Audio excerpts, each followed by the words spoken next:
Welcome to എംപ്ലിന്റ് media. Sabarimala തന്ത്രി കണ്ഠരര് രാജീവര് എന്തിനാണ് ഇങ്ങനെ കിടന്ന് ഉരുളുന്നത്?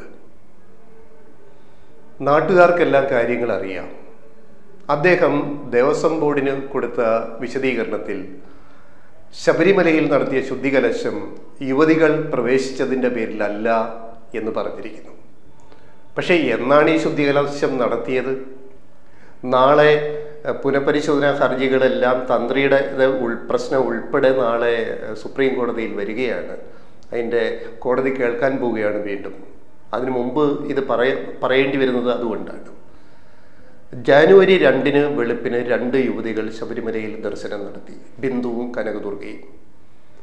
അതിൻ്റെ സ്ഥിരീകരണം രാവിലെ നേരം വെളുത്തു കഴിഞ്ഞപ്പോൾ, കുറച്ച് സമയം കഴിഞ്ഞപ്പോൾ കേരള മുഖ്യമന്ത്രി തന്നെ അത് സ്ഥിരീകരിച്ചു.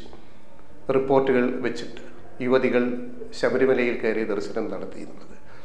അതിനുശേഷം വളരെ പെട്ടെന്നല്ലേ നടയടച്ച് പൂജകൾ, ശുദ്ധികലശം എന്ന് പറയുന്ന പൂജകൾ നടത്തിയത്.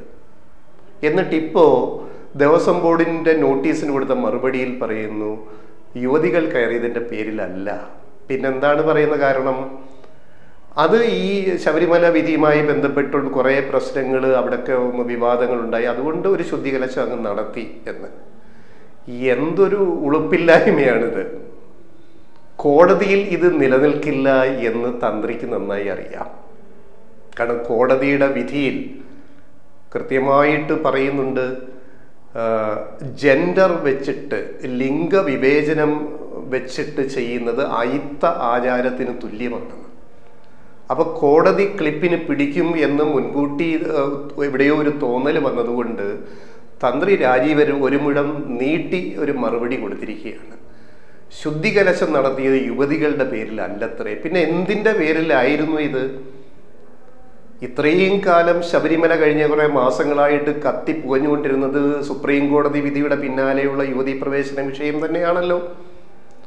അവര് 2 പേര് കയറിയത് സർക്കാർ സ്ഥിരീകരിച്ച ദിവസം വെളുപ്പിന് നടന്ന സംഭവത്തിന് അന്ന് തന്നെ രാവിലെ അവിടെ ഒരു ശുദ്ധികലശം നടത്തിയ തന്ത്രിക്ക് സത്യങ്ങളുമായിട്ടൊന്നും ഒരു പാരസ്പര്യമൊന്നും ഇല്ലേ?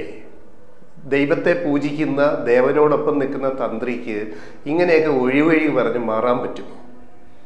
എന്തായാലും ഇതൊക്കെ ജനങ്ങൾ കാണുന്നുണ്ട്. ശബരിമല വിഷയത്തിൽ തന്ത്രി ഇതുവരെ കാട്ടിക്കൂട്ടിയത് എന്തൊക്കെയാണെന്ന് ജനങ്ങൾ കാണുന്നുണ്ട്, കോടതിയും കാണുന്നുണ്ട് എന്നൊക്കെയാണ് നമ്മളുടെ കരുതൽ.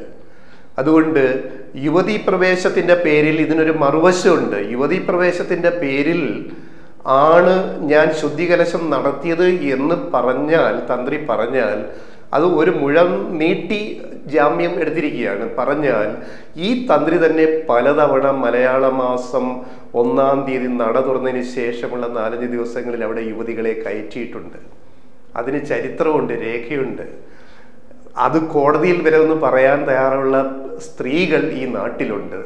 തന്ത്രിയുടെ ഒത്താശയോടെ അവിടെ ദർശനം നടത്തിയ യുവതികൾ. അപ്പോൾ പെടാപ്പെടും എന്ന് തോന്നിയപ്പോഴുള്ള ഒരു ജാമ്യം എടുക്കലാണ് തന്ത്രിയുടെ ഈ വിശദീകരണം എന്ന് മാത്രമേ നമുക്ക് പറയാനുള്ളൂ.